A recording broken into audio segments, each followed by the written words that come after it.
This was an article that I wrote in the days directly following the 2024 attempted assassination of then former President Trump, but of course now President Trump. And this is the article, which you can find on my Substack, lincolna.substack.com, and it is titled, How Did Wilson and Taft React to Roosevelt's Shooting in 1912? Here's the article. Just past 6 p.m. on Saturday, a fairground in Butler, Pennsylvania, became witness to an eerie repeat of history. Former President Trump was grazed by a bullet while delivering a crowd-rousing stump speech, running to be the first non-consecutive president since Grover Cleveland in 1893.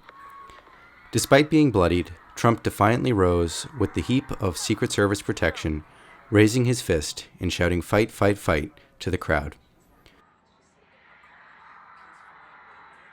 In October 1912, former President Theodore Roosevelt began his speech, also rallying to become the first non-consecutive president since Cleveland. As Roosevelt started, shots rang out in Milwaukee, Wisconsin, lodging a bullet in his chest. Despite pleas from the crowd to seek immediate medical attention, Roosevelt committed to completing his hour-and-a-half-long speech.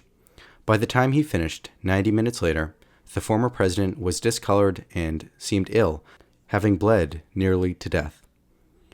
While the two former presidents are ideological opposites, the parallel is stunning. President Biden quickly condemned the attack and delivered a brief address. He suspended all outward communication, pausing his campaign. The reaction from the president, the former president's rival, raises the question of how President Theodore Roosevelt's rivals, Woodrow Wilson and President William Howard Taft, responded to his attempted assassination. President Taft, with 0 odds of winning the election of 1912, thanks to Roosevelt's third-party bid, was attending a banquet at the Hotel Astor in New York when a reporter from the Associated Press told Taft of the shooting.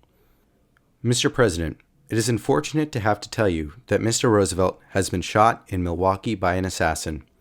Taft replied, "I am inextricably shocked." The president declined to comment further without knowing the situation, and the event at the hotel dispersed. The exact whereabouts of Wilson when he heard the news are unclear, though shortly after the incident he released a statement, saying, quote, "It is with great distress that I hear the incident that has befallen Colonel Roosevelt, but I rejoice to hear that the wound is not considered serious." Both Taft and Wilson offered to pause campaigning and not schedule any future events until the wounded Roosevelt was back on the campaign trail, though Roosevelt rejected these acts of goodwill. He responded, quote, "The fight should go on to its conclusion, just as it would in the case of battle." In another statement, Roosevelt called for the campaign to continue, writing, quote, "We emphatically demand that the discussion go on precisely as if I had not been shot. I shall be sorry if Mr. Wilson does not keep on the stump, and I feel that he owes it to himself and to the American people to continue on the stump." Charles Edward Russell, a prominent socialist and civil rights activist running as the socialist candidate in 1912 for the New York gubernatorial election, said of the widespread reports that the assassination was a socialist, quote, "I believe it is a fake. If it were true, it would not make any difference to us. You may be sure it was not a socialist who shot him. If it was a lunatic, we have nothing to do with him," end quote. The attempted assassin of Roosevelt was John Schrank, a German-American tavern owner from the Milwaukee area. Schrank claimed to have had a vision of former President McKinley visiting him and urging him to kill Roosevelt to prevent a third term.